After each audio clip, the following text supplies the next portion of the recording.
today, here's what we're going to be going over. We have a brand new section we're going to start today. We're going to finish it up tomorrow, but I'm going to give you some time today to work on your previous assignment. That was page 324, 336. Here's what we're going over today. We're going over the last section of chapter 2, and we're going to start it today. This is called rational functions.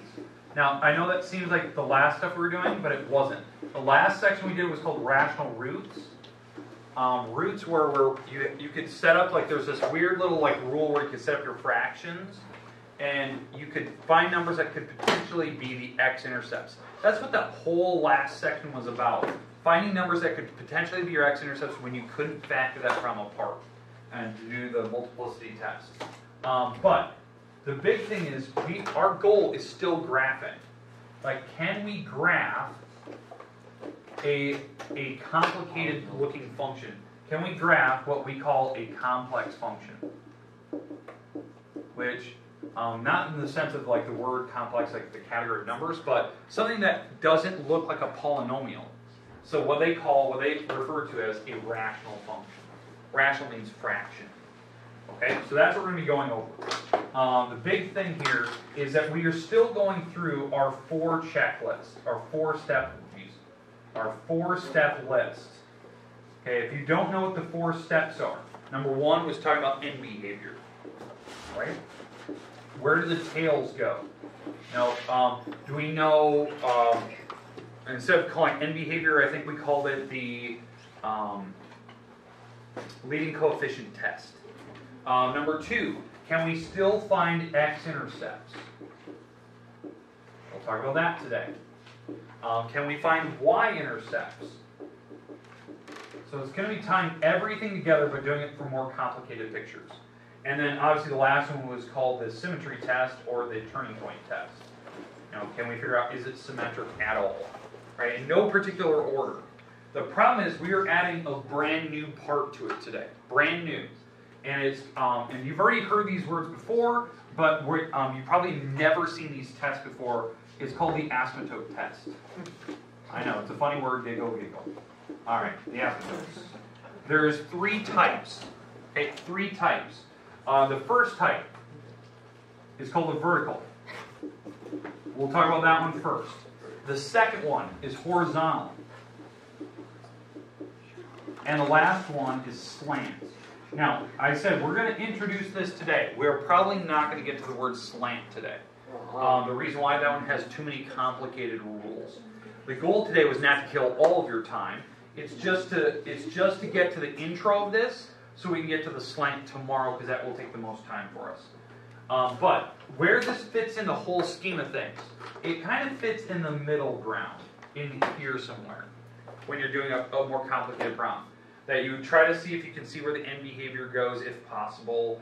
You try to see where the X-intercepts are, and then from there maybe you check if there's any asymptotes at all, and then we'll check Y-intercepts and all that good stuff.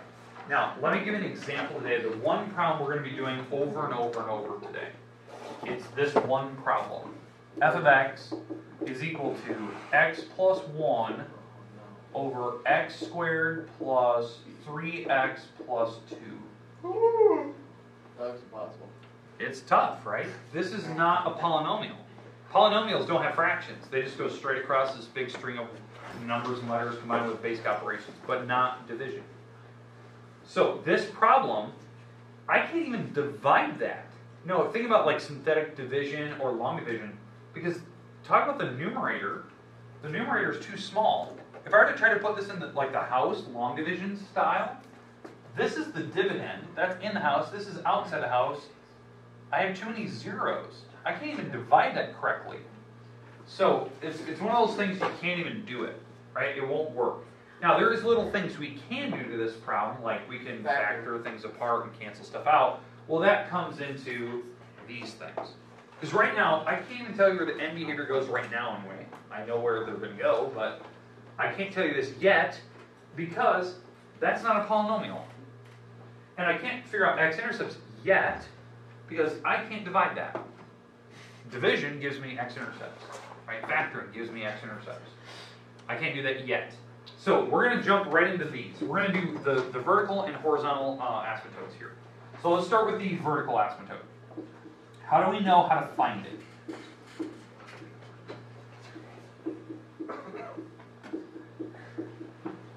Okay, and again, this is brand new stuff. We haven't talked about this yet before, so hopefully this kind of makes sense to you. Once we're through this problem, we've done the vertical and horizontal, we've roughly graphed where this thing is going.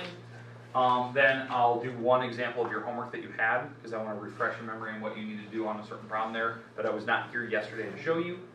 And then I'll let you have some time where you can work today. Because when is your homework due this week? Friday. Friday. So you have a couple days to work on it, but I do want to kind of refresh and give you some time because I wasn't here and I felt bad about that.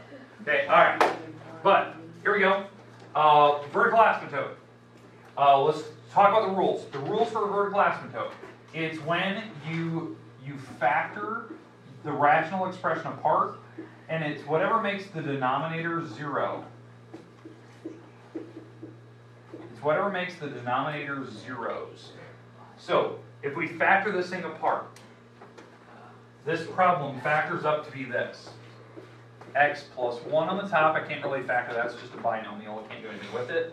On the bottom, this factors up into 2 parentheses, which is x plus 2, x plus 1. Right? So I factored it apart. And then the idea is that I know that certain ones cancel, right? So like on this particular problem, what is that? The x plus 1's cancel? Yeah. All right, fair enough. So this is what we have. The x plus 1's canceled out. Now, if they canceled out, we call that a removable discontinuity. Okay, this removed itself from the problem. It's removable. If it's removable, then what you can make sure of is that it's not an asymptote. It's not a point of like undefined parts on that problem. Now, it's still a part of the problem, like when we graph it, but it won't be this huge problem that we're going to have. Okay, so we'll come back to that here in a second. The other number, what makes this denominator equal 0? Negative 2. That is a major problem. That is a vertical asymptote. On a graph, you are not allowed to graph this thing at negative 2. At all. It is thrown out. So we have a vertical asymptote at negative 2. So does that make sense? Yeah. Okay, now, we had a removable, so I'm gonna list this down. We had a removable problem at, what was that? What was the removable one? Negative 1? That was the removable discontinuity. I'm still going to list it, even though it's not a huge asymptote. Okay, so we'll talk about that here in a second. The negative 2 is non-removable. It didn't go away. Okay, we're good with the vertical, like how you do it. Sometimes you won't have verticals. Like, if there's no way you can factor the bottom apart, or there's no way you can plug in numbers to make that thing 0, you won't have any verticals. Because sometimes there is problems that there's no way it will make it 0. You know, like everything's positive and everything's squared or to a 4th power, so there's no negatives. They'll never make 0. So just kind of think about that. All right, questions or comments about this problem so far? Okay, now, I do want to start this problem so we can actually start graphing this thing. I'm gonna make sure that I list this problem over here so we can keep this on the board. X plus 1, x plus 2, x plus 1, and the x plus 1's cancel. All right, so I want to make sure that we have that listed because I'm going to erase a little part of this. Okay, are we good? Does everyone have this kind of listed off on the board? Does everyone know what we're doing? Yeah, it's super easy. Okay, good. So let's get rid of this. I'll get back to that original problem here in a minute. Okay, so now if we're going to be starting to graph this thing, pull the graph to the middle of the board here.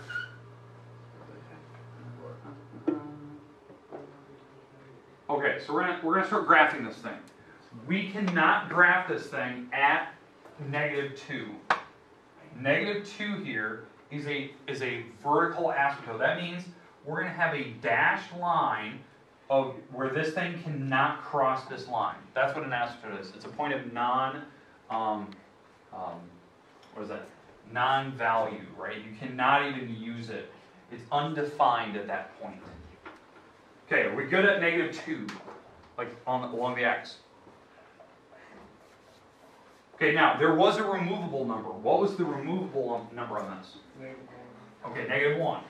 Now, there's not a vertical asymptote here, but there is going to be a hole right here. Wherever your graph crosses -1, wherever that's at, top, down, right or left of it, whatever it is, there's going to be a hole right there, even though it'll be really hard to see it from the graph. But there will be an open circle dot there. And I'll explain that here in a second. So at -1, there is a hole. Okay, questions on how those things worked? Okay, now good. Last thing I want to talk about today, horizontal asymptote. This one will take the longest for us today. There is 3 parts to it, 3 steps. It is a 3-part test for how you know whether you have a horizontal asymptote or not. And that's what I want to put on the board. 3-part test. Okay, let me go back to the original problem so we can talk about the horizontal. X plus 1 over x squared plus 3x plus 2. Okay, so this is my original function. Now, how you know if it has a horizontal asymptote or not on the tests. Here's how you do it.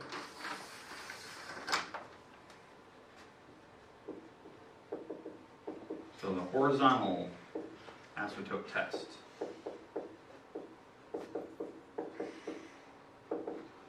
Test number 1. Okay, the first test. What you have to do to figure out this horizontal asymptote, you have to look at the highest degree terms. The highest degree, right? So on this problem, I'm going to be comparing the numerator versus the denominator. So numerator versus denominator.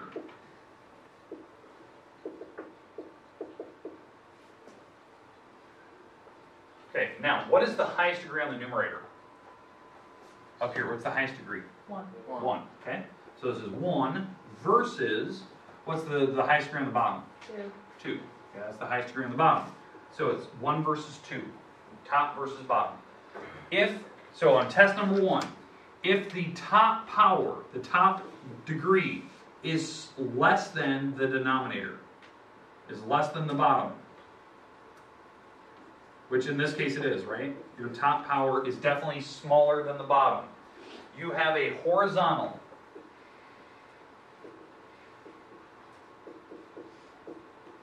You have a horizontal asymptote at 0. So I'm going to do that. At 0 along the y-axis, there's going to be a horizontal. So in this particular case, we have a horizontal right here. Does that make sense? Now, here's the weird thing about this. Horizontals are not as strict as vertical asymptotes. Vertical asymptotes, it's a point of no cross. You cannot even touch a vertical asymptote. Horizontal is more of a guideline. It's actually, since I couldn't figure out where the X-intercepts were on this problem because it's not even a polynomial, this is actually kind of telling me, the horizontal is kind of telling me where the tails are going. So since there is a horizontal, what I'm betting on is that the tails that are on the outside of this graph, because there's 2 graphs, the vertical separates the 2 graphs, the tails are probably facing that horizontal asymptote. That's what it's telling me.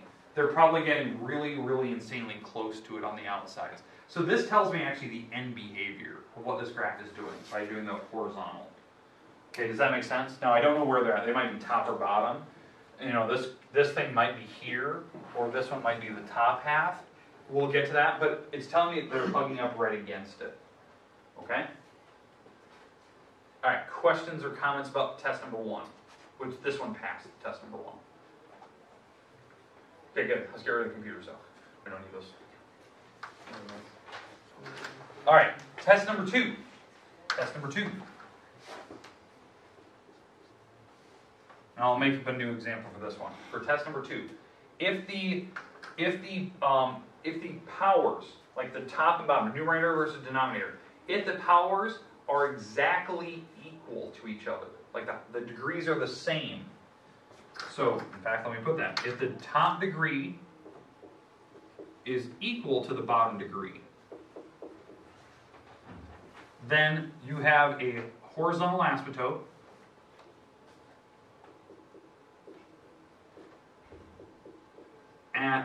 the fraction where you take the leading coefficient of the top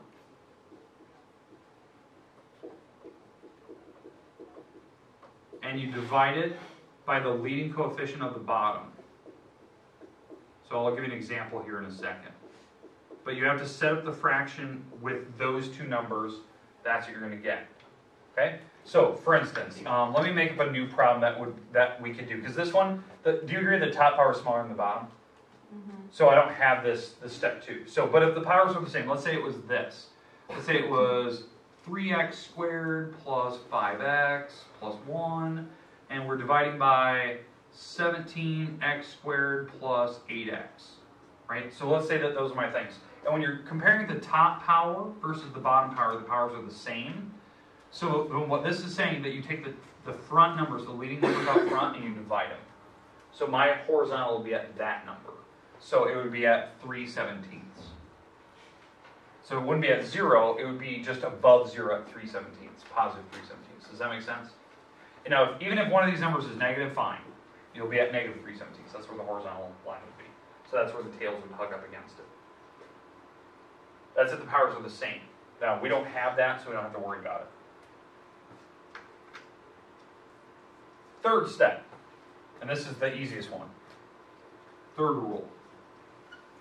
If the top is greater than the bottom, if the top power is clearly larger than the bottom power, then you don't have a horizontal asymptote. No horizontal.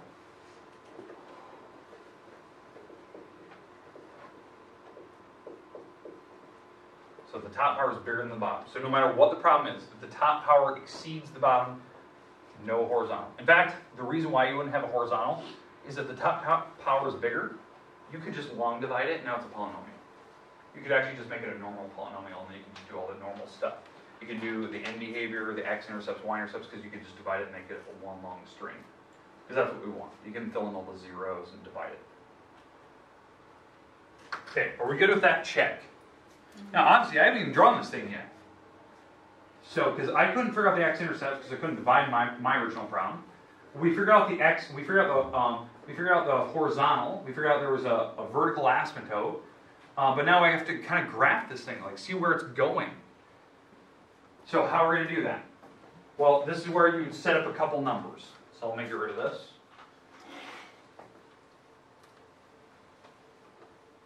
So now you'd set up a couple numbers in like a table, and you'd see where this thing is going. So what I mean by that is this graph is separated into two halves. Now it looks like there's 4 parts, but the horizontal is kind of like you can go over the horizontal. It just tells you where the tails go. Since there's 2 halves, because the vertical really separates it, I'm going to pick a couple numbers over here, just some random x numbers. I'll pick a couple random x numbers on this side, and it will tell me where the tails are going. Okay? So let's pick a couple numbers here. So let's pick 3 numbers that are to the left of -2. -5. -5, okay, so we have negative, so that's -2, -3, -4, -5. So we're going to pick -5 to plug in. What's another number? -7. -7, -8, okay, I heard that. So -7 and -8. So we'll plug in a couple numbers, and I want to see where this thing is going. If it's going down, if it's going up, I want to see kind of what these 3 numbers will kind of tell me where it's going to go. And I can just get a rough sketch of it. What we're actually doing here is I'm approximating, as I go from left to right, what is the graph doing as it gets closer to that vertical asymptote. This is actually called a limit. It's called a limit, and we are doing an approach. We are approaching my limit from the left side and the right side of that vertical asymptote. So I'm going to be coming in this direction, picking a couple numbers here. I'll pick a couple. Let's pick like 0, 3, and I don't know. Let's pick 6 down the road. I don't know if that's even 6. It's somewhere in that ballpark. So I'm going to pick a couple numbers and see kind of where this thing is going. And I'm approaching from the right and left side of that limit, that vertical asymptote. And this will tell me if my tails and how to draw this thing. Now I know there's a hole at -1. I just don't know where it's at. Because I can't use -1 in that problem, it wouldn't even work. It'll give me an error. It'll give me a 0 on the top and bottom, so I can't do that. Okay. So, if we plug these in now, what I did here is I just typed these in a graphing calculator. You can just type in that function, what you see there, and it will automatically set up a table for you. Graphing calculator, that's why these are actually kind of useful. So let me set up the table here. So if I go to, what were the numbers? -8. My number for -8, if I were to type it into that problem, like put it into the different x's and hit enter on a calculator, it would have told me my number was negative. My number would have been negative 0.1667, so really close to 0. If I typed in -7, it was negative 0.2. At -5, it was at negative 3.333. It's actually, in fact, I was actually pretty accurate with where I picked. This thing is actually going down. It's actually getting lower and lower and lower. So what I'm betting on is going to do something like this. Now, how I know that happens, when you get closest to the asymptote, you can't actually cross it. So it will hug up against it. So I know it's going down because those numbers are getting lower and lower and lower. So it's going to do something like that. Now, where is this going to happen over here? No idea. If I get more accurate, I can figure out where that curve point is. Okay, questions about how I did that? Okay, now, again, if I went over here and I plugged in some numbers and plugged them into x's, and I plugged in 0 and 3 and 6, if I plug in 0, that's half. And that's my y-intercept, by the way. If I plugged in, what was the number 3, it gave me 0.2, so it's getting lower. And if I plugged in, what is it, 6, it was 6 is right about there. So it looks like it's doing this. So it's actually pretty close. Now, the only weird thing is, when I did this, there has to be a hole at -1. I can't use -1. There's a hole there. It was one of those removable discontinuities, so it's still a hole on the graph. Okay, questions about how I just drew this thing. I just roughly sketched a graph by hand, and this is a complicated function, by just following simple rules. Now, do I know exactly where the numbers are? No, but I got close. It gives me a rough sketch if I were to type it in Google. Question? So, type in on this one or whatever, and that -1, Yeah. freaks out. Yeah, so, because you can't plug that in, right? You can't plug in -1. Well, I zoomed in on -1, like a graph. And it just squiggles right there. Yeah, it freaked out. Yeah, because it just can't, it knows it can't do that. So when you get closer and closer, it just like loses it. Yeah. Okay, all right. Was I somewhat accurate though? Yeah. Okay, good. So I was going off of just the numbers I was getting. That's All right. accurate. So now the last thing I want to cover is your homework problems, right? The page 336, the page 324. 324, they ask you to do very specific types of division. Do some long division, do something synthetic. I want you to try both so you get practice at it. So on the test, I will ask you for one of each. Page 336, 11 and 14 are probably the hardest problems you have. You have to find the rational roots, all the different ones, and you have to check which ones work and find the remaining ones. Those will take you a while, those 11 and 14. 26 and 27 is the one I want to talk about. That was the new one that I didn't get to discuss with you yesterday. yesterday. Are we doing both of them, or just 26, or just 27? What? Are you doing both of them, or just one of them? I'm just going to do one. I'm just going to talk about it. What's that? Let's do 27. Okay, that's fine. Can somebody at least tell me what 27 is? I just need to know the idea behind it. N equals 3. Oh, there it is. Okay. Okay. So let's explain, because I wasn't here to talk about this yesterday. So n is equal to 3. Keep going. Sorry. Keep going. Oh, you just said it. Okay, 27. Okay, -5 and 4 plus 3i are zeros. Okay. And then f of 2 equals 91. All right. F of 2 is 91. Okay, so this is the part I didn't get to explain to you guys yesterday. It's kind of it's where you're building your own polynomial. That's what you're doing. You're making your own crazy polynomial that meets certain standards. So like if you had a personal home business and you wanted to get a graph that fit the data that you have perfectly, this is how you do it. Like, and it will create a graph that meets every stipulation you gave it. So what these are, this is your highest degree. This is your highest degree. So my function is going to be a cube root. So it's going to be a cube root function. So I kind of know where the tails are going to go if I were to graph this thing, right? Let me get rid of it. This thing is like freaking out. There we go. Okay. So I can ignore this part. It just kind of tells me it's going to be a degree 3 kind of thing.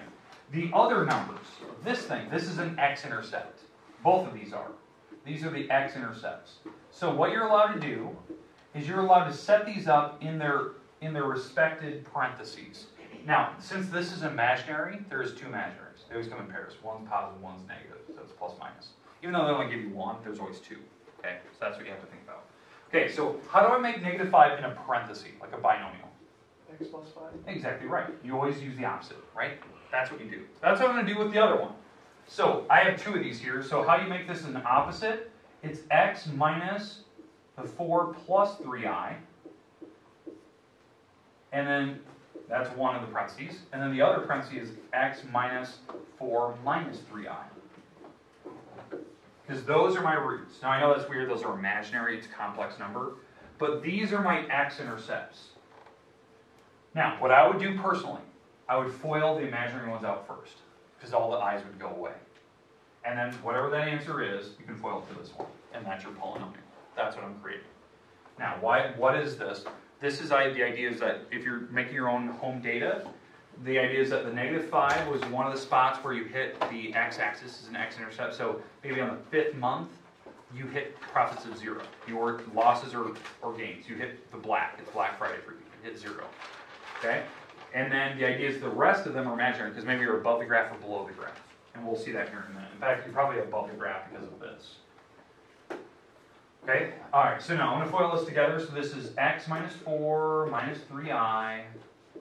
And that's x minus 4 plus 3i because I distribute the negative sign through.